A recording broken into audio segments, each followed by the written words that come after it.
జయ శ్రీరామ జయ శ్రీకృష్ణ శ్రీమాత్రే నమ శ్రీ గురుభ్యో నమ. 2026 సంవత్సరం ఆగస్టు 28వ తారీఖు నుంచి 2026 సంవత్సరం సెప్టెంబర్ 11వ తారీఖు వరకు, అంటే శ్రావణ మాసం పౌర్ణమి నుంచి అమావాస్య వరకు ఈ పక్షం యొక్క ఫలితాలు. ఈ పక్షంలో ద్వాదశ రాశుల వాళ్ళకి పక్ష ఫలితాలు, ద్వాదశ రాశుల వాళ్ళకి, ద్వాదశ లగ్నాల వాళ్ళకి ఎలా ఉండబోతున్నాయి, అలాగే ఈ పక్ష ఫలితాలను అనుసరించి ఏం జాగ్రత్తలు తీసుకోవాలి, ఈ విషయాలన్నీ చూద్దాము.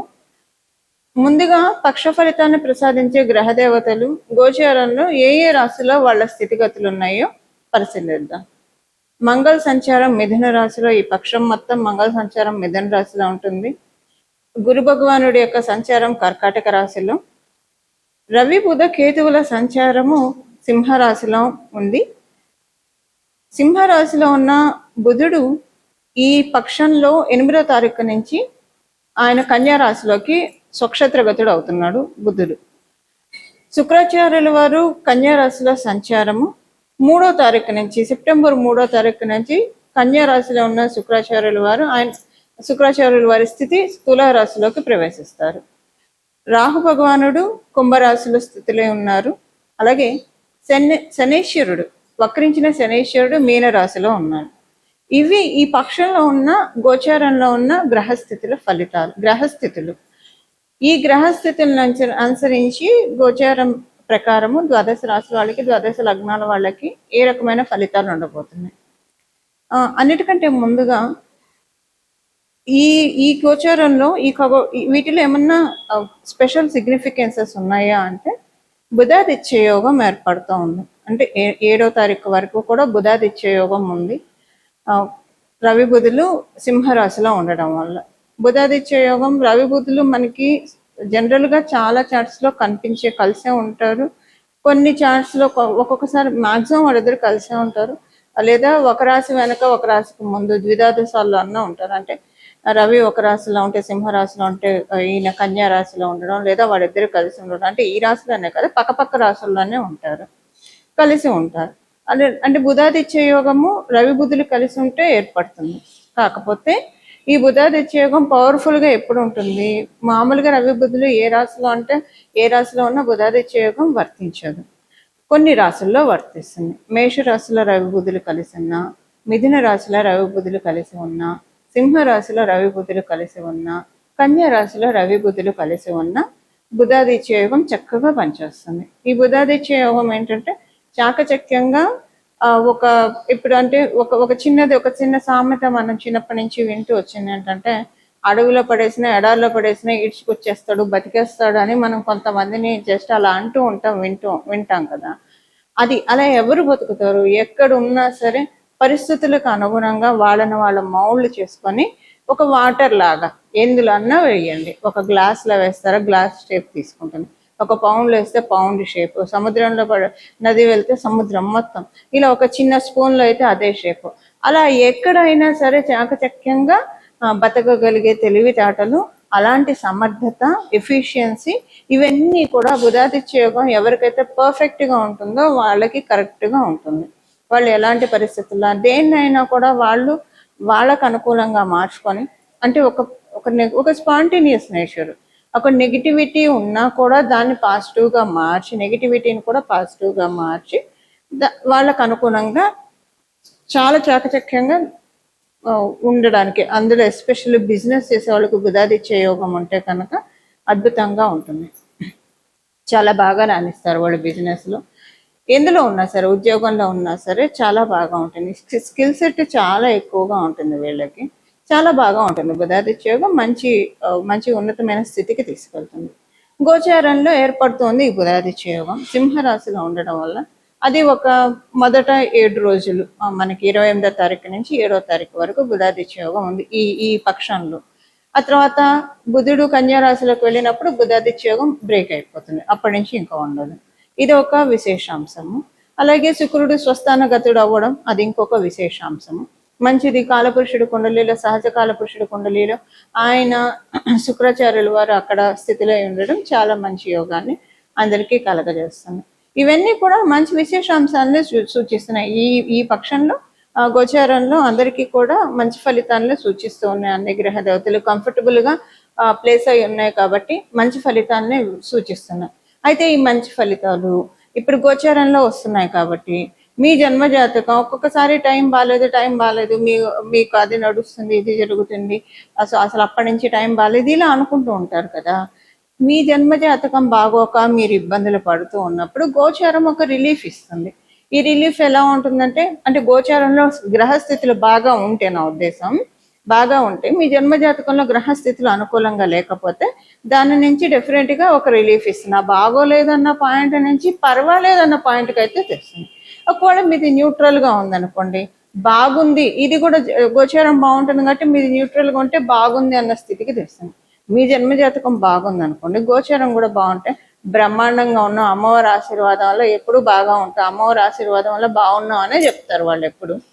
సహజంగా వాళ్ళు ఇంకా ఎప్పుడు కూడా గోచారము ఇది బర్త్ చార్ట్ మ్యాపింగ్ అయ్యే వాళ్ళని మీరు ఎప్పుడు కాల్ చేసి అడిగినా సరే, ఎప్పుడు మాట్లాడిన వాళ్ళని అమ్మవారి దయ వల్ల లేదా పరమాత్మ దయ వల్ల ప్రశాంతంగా ఉన్నాం, బాగున్నాం అనే చెప్తారు.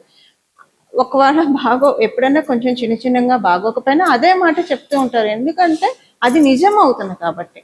ఇదొకటి అందరూ అలవాటు చేసుకోవాలి. ఎప్పుడు కూడా అమ్మవారి దయ వల్ల బాగున్నాం, పరమాత్మ దయ వల్ల బాగున్నాం అని చెప్పడం ఒకటి అలవాటు చేసుకుంటూ ఉంటే కనుక అది నిజంగానే తదాస్తు దేవతలు తిరుగుతూ ఉంటారు కదా, తదాస్తు తదాస్తు తదాస్తు అని ఒక మాట అనిపించేసుకుంటే అది మనకి జీవితకాలం లాక్ అయిపోతుంది. అంటే ఎలాంటి పరిస్థితుల్లో కష్టాలు రావని ఎప్పుడు అనుకోకూడదు. మనం కలియుగంలో ఉన్నాం కాబట్టి కష్టాలు రాకుండా మానవ మాత్రులకి ఉండదు. కాకపోతే కష్టం వస్తే దాని నుంచి ఎలాగ మనల్ని మనం బయటపడేసుకోవాలి, దాని నుంచి ఎలా గట్టెక్కాలి, ఈ సమర్థతని మనకి కలిగిస్తాయి గ్రహ దేవతలు.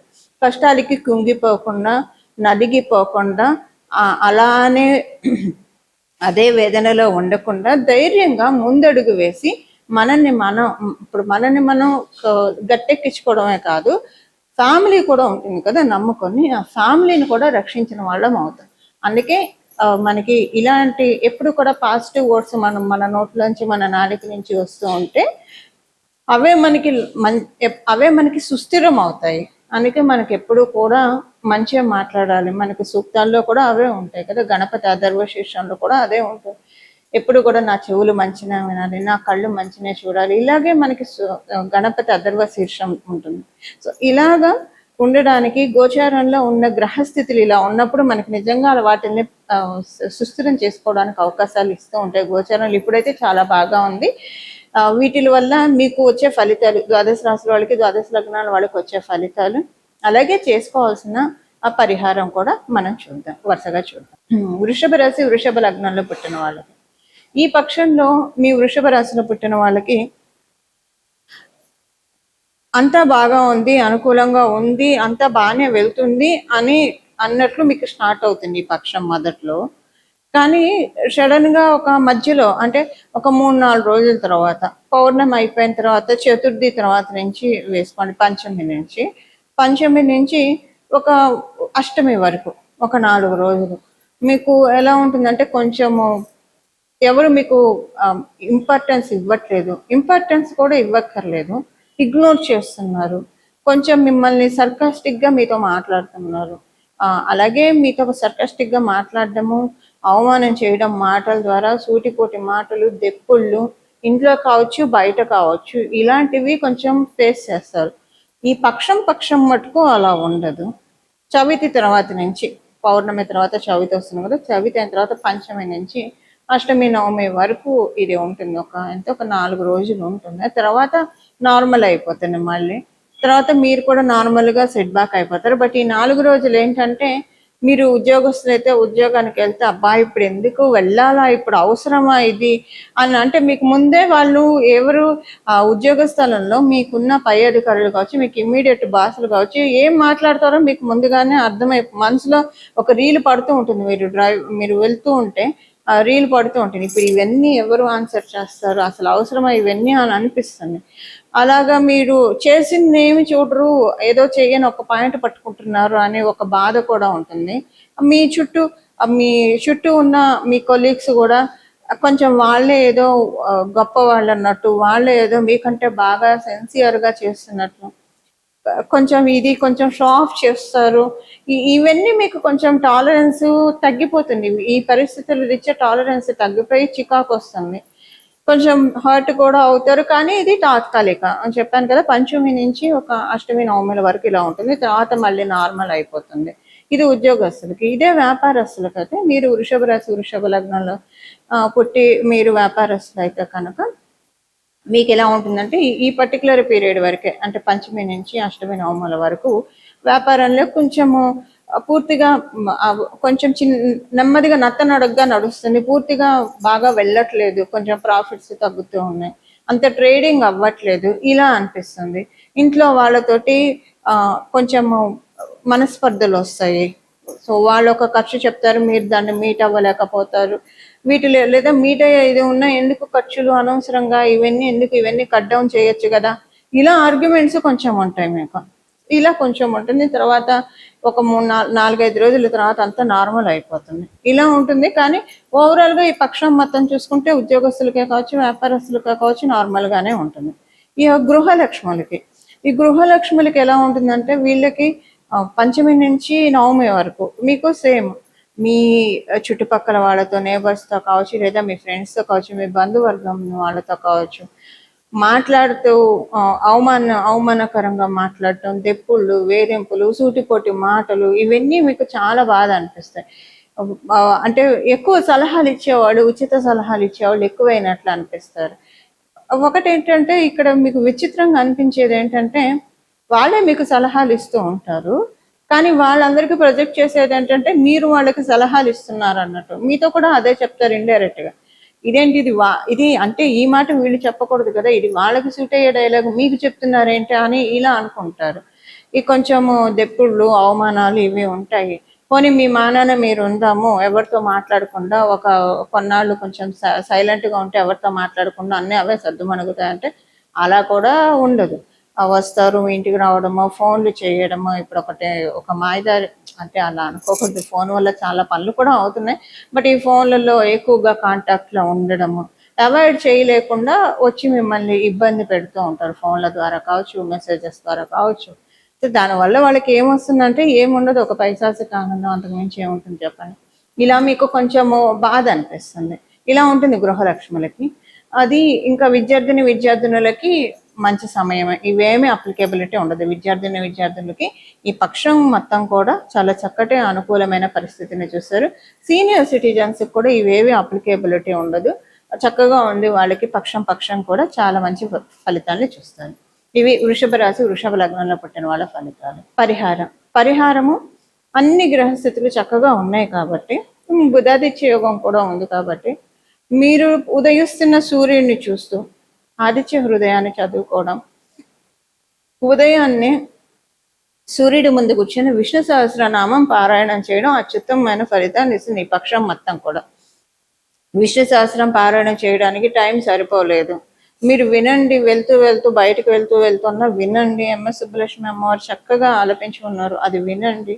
లేదు అది కూడా మీకు సరిపోదు, మీకు వర్క్ ఉంది అంటే గనక శ్రీరామ రామ రామ, శ్రీరామ రామ రామ, శ్రీరామ రామ రామ అని సూర్యుని చూస్తూ నమస్కారం చేస్తూ, సూర్యుడికి నమస్కారం చేస్తూ ఒక 41 సార్లు శ్రీరామనామాన్ని జపించండి. శ్రీరామ రామ రామ, శ్రీరామ రామ రామ, శ్రీరామ రామ రామ అని జపించండి. మనకి విష్ణు సహస్రనామాల్లో ఉంటుంది కదా, పార్వతీదేవికి పరమశివుడు చెప్తాడు, శ్రీరామ రామ రామ అని ఎవరైతే అంటారో వాళ్ళు సహస్రనామాన్ని జపించిన ఫలితాన్ని పొందుతారు పార్వతి అని చెప్పి మనకి లాస్ట్లో వస్తుంది కదా. అమ్మవారు అడుగుతుంది, విష్ణు సహస్రనామాన్ని చదవలేని వాళ్ళ పరిస్థితి ఏంటి? అందరూ పండితులు ఉండరు, చదవలేకపోవచ్చు కొంతమంది, అందులో వచ్చేది కలియుగం, మరి ఆ జగన్మాత కదా మనందరి తరఫున వకాలతో దారి పుచ్చుకొని అమ్మవారు అడిగినప్పుడు పరమశివుడు ఎంతో అవ్యాజ కరుణతో మనకిచ్చిన సులభోపాయము. కలియుగంలో షార్ట్ కట్స్ భగవంతుడు మనకి ఇచ్చాడు, ఇది చేయలేకపోతే ఇది చేయండి, అది చేయలేకపోతే ఇది చేయండి, ఏదో ఒక రకంగా భగవంతుడిని అయితే పట్టుకొని మీ నిత్య దైనందిన జీవితంలో మీ పనులు మీరు చేయండి, భగవంతుడికి విడిగా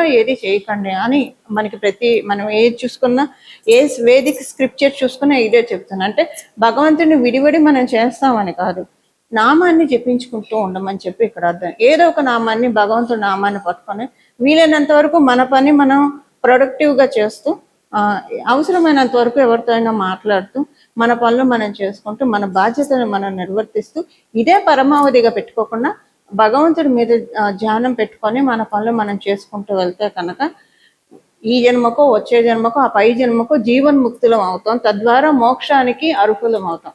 అసలు ఈ జ్యోతిష శాస్త్రమే ఒక తత్వశాస్త్రం. ఎలాగా మన జీవుణ్ణి ఈ జనన మరణం అనే చట్రం నుంచి, ఈ బర్త్ సైకిల్ నుంచి ఎలా లిబరేట్ చేసుకోవాలి అన్నది చెప్పడానికి ఈ జ్యోతిష శాస్త్రం బాగా ఉపకరిస్తుంది. కాదా అవన్నీ వాటికి రావాలంటే ముందు ఈ లౌకికంలో ఉండే సుఖాలు కావచ్చు, కష్టాలు కావచ్చు, ఇవి కంప్లీట్ చేయాలి. తర్వాతే మోక్షానికి అర్హులం అవుతాం. ఏదైనా కర్మశేషం అయిన తర్వాతే మోక్షానికి అర్హులం అవుతాం. కాబట్టి సో ఇది ఇది ఈ ఈ ఈ పక్షంలో చేసుకోవాల్సిన పరిహారము. రామచంద్రమూర్తి ఆశీస్సులు ఎప్పుడు కూడా మనకి చక్కగా ఉంటాయి. విష్ణు సహస్రనామం చదవండి లేదా వినండి. లేదు శ్రీరామ రామ రామ అని అనుకోండి. రామనామం తారక మంత్రం, దానికి మించినది ఇంకొకటి లేదు. మనందరి పాలిట ఒక బ్రహ్మాస్త్రం, ఈ జీవుణ్ణి జనన మరణ చట్రం నుంచి ఛేదించే ఒక బ్రహ్మాస్త్రం తారక మంత్రం ఏదన్నా ఉందంటే అది శ్రీరామ నామ మంత్రం అని చెప్పడంలో ఏమాత్రం సందేహం లేదు. శ్రీరామచంద్రమూర్తి పాదాలకి శిరస్సు వంచి నమస్కారం చేస్తూ మంగళం. నమో భగవతే వాసుదేవాయ.